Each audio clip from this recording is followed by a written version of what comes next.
Let's look at our teams for a little recap action. We'll start with you, Matthew, because you are the reigning champ, so you get to start. We'll see how you did this year. Okay. So that's my team. So it's Superflex League. It is PPR, as we have noted. Listen, obviously Allen and Jaden Daniels is my Superflex. I got Will Levis there as a third quarterback on the bench.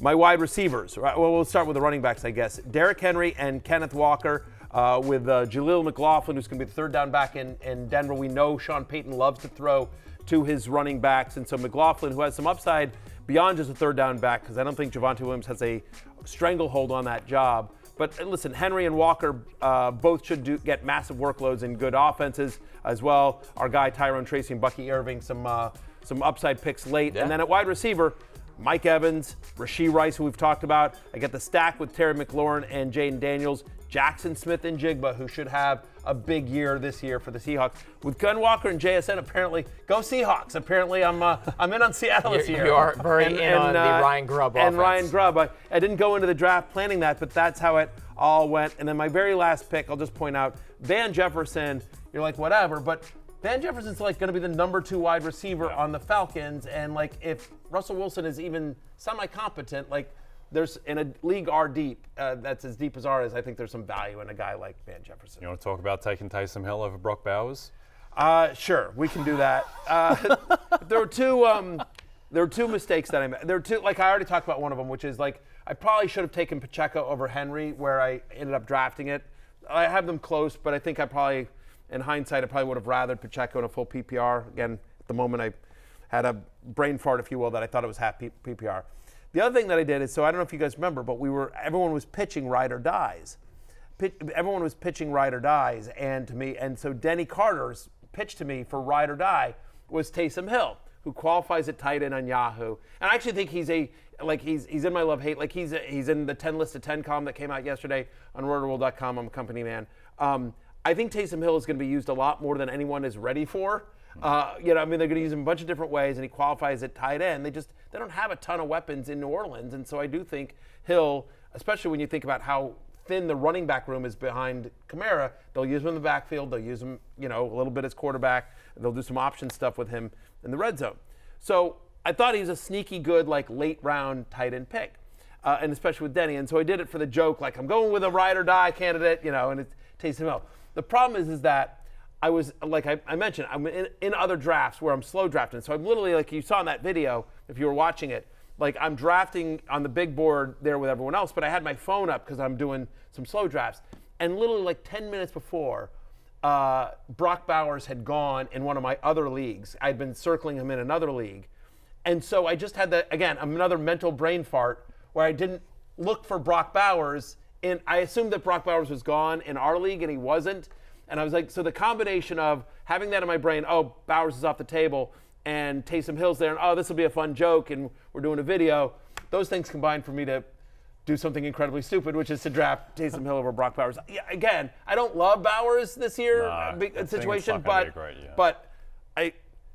Brock Bowers should be going ahead of Taysom Hill. Like, that was a mistake by me. I own that. I own that. But it'll make my redemption story all that much better when I overcome that to win the League of Assholes. Taysom propelled by Taysom Hill and Derrick Henry. Yeah. He's a morale guy on your team. He is a morale guy. He's a good glue guy. There you go. He's good in the locker room. We'll take a look at my roster. Here we go, Connor. Actually, walk us through this. I don't even fully remember. I know I took Justin Jefferson with my first pick. He was a player. Yeah, he's good. Anthony Richardson actually lasted a little longer than I thought. I haven't been all the way in on Anthony Richardson this year, but at this stage of the draft, Superflex League, I was happy to take him. Really went wide receiver heavy here. Justin Jefferson, Nico Collins, Cooper Kupp, DeAndre Hopkins. We'll see if he has anything left in the tank. Took Travis Kelce pretty late. The zero running back approach left me with Najee Harris and Raheem Mostert, which you could do worse with. Yeah, 1,000%. Those guys. We went through this on the ADP situation. Yeah. Mostert, for whatever reason, it just sits there around later than you would expect. Chased volume with Devin Singletary in a flex spot.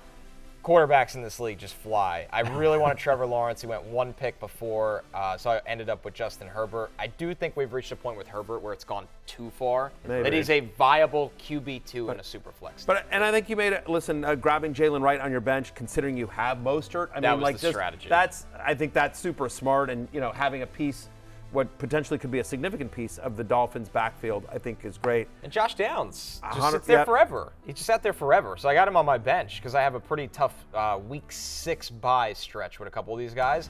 Josh Downs is going to be playing in Week 6, and Josh Downs is effective in PPR. Right. It's going to come down to Herbert. You need Herbert to be like, again, top 15. Top 15, That's yeah, exactly. And Richardson to stay healthy. You There's need a lot Richardson of risk to with my quarterback situation. Yeah, exactly. But I think this is a strong team. Yep. I would love to. I would love to.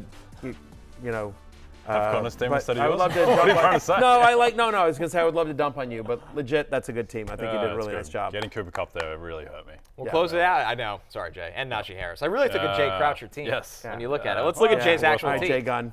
All right, let's take a look at my team as it comes up. I took Joe Burrow as my quarterback. I mean, Superflex drafts, it is terrifying when the quarterbacks come streaming off the board to start. Marvin Harrison Jr. and Brandon Aiyuk is my wide receiver room. That looks a lot more solid as the top two now we know Aiyuk is playing. Christian McCaffrey was my first pick. Go with Travis Etienne. They were 2 of the 3 heaviest workload backs in the league last year. Happy to get Jake Ferguson. It's my tight end, who I think people are sleeping on a bit. Yep. Texans back-to-back, Joe Mixon. Got Stephon Diggs at pick 77. Diggs going that late. Yeah. I think it's a little Both bit those ridiculous. guys are underrated. Like there's a very real chance that Diggs leads the Texans in targets this year. Yep. They're playing him more in the slot than I think people realize that. That's like, the key. yes. Again, like last year, Stephon Diggs was going as like wide receiver 5, and it was a top 10 pick. I understand it's a different situation, but you can't go from like pick 9 to pick 77 in a year, I think. Then Chuba Hubbard, I think, is going to get volume early. Not an inspiring pick, but he's going too late in drafts. Go Baker Mayfield and Sam Darnold to let them duke it out for whoever wants to be QB2 on a week-to-week basis. Tyler Lockett, I got a pick 140. Again, not sexy, not inspiring, but has a fairly high floor. Very happy to come out of the draft with Jordan Mason when you have Christian McCaffrey. It just makes you sleep a lot easier given McCaffrey's potential soft issue injury concerns. Justin Fields, I think he's the type of guy I like taking a flyer on late just because like there are worlds where Justin Fields is the starter in the second half of the season, and 2 years ago he was QB5 on a points per game basis. So just as a flyer on Fields, then Luke Musgrave, and then I weighed up for my final pick taking Rashad Bateman or Michael Thomas as content, and ended up going with Rashad Bateman. This is the year for Rashad Bateman. There you go. Hope he's eternal. I don't mind that as a late round pick either. Like again, I agree with you. Like I think you got great value in a bunch of different spots, but Mixon and Diggs specifically, I can't say more than what I'm about to say, but I will just tell you that I'm in an actual league. I'm in a league with somebody that knows C.J. Stroud, that has a personal relationship with C.J. Stroud, and for whatever it's worth, this person needed a wide receiver, and this person drafted Diggs over Nico Collins. Yeah. Take that for whatever. I hope they're wrong. Take that for whatever it is worth. But this guy knows, like they have a relationship, and I'll trade you Diggs straight up for Nico. By the way, if you want, you should do that trade. I think I'll based on what pass he on said. that. I do need to call you for Justin Fields, I think if you watch what's going on in the preseason, they're all going to eat. Nico, Tank Dell, and Diggs as well. But I do think Diggs is potentially the better value. Can't go outside the top 75 picks in a draft. And so Mixon and Etienne, your quarterback situation, again, same with you. It's just you're going to need to get something out of whether it's Baker or Darnold or Justin Fields eventually. You're going to get something out of that second quarterback spot. You have maybe the strongest running back room in the league. Yes. And I went wide receiver heavy, and we both suffered at quarterback because of that. And I like my quarterbacks, and I balance it out. And I'm going to have to, so I tried a more balanced approach. We'll see. I will say again, it's very frustrating because Taysom Hill producer. Well, I would say he qualifies as a quarterback. Qualifies everywhere. Do you guys want to trade for? I was bummed about Jake Ferguson. I was hoping he was going to last to me. You got him like 3 picks before I would have taken him. But yeah, it's producer Adam especially got a lot. Like almost my entire love list is producer Adam's team. So it's always frustrating to be in a league with everyone that's been watching you talk for 2 months. You had no chance of getting Kyler Murray. No chance. Okay, you have a chance to win $1 million in the NBC Sweepstakes on Yahoo Fantasy. Just download the redesigned Yahoo Fantasy app or go to NBCSports.com/fantasymillion for additional details. What are you waiting for?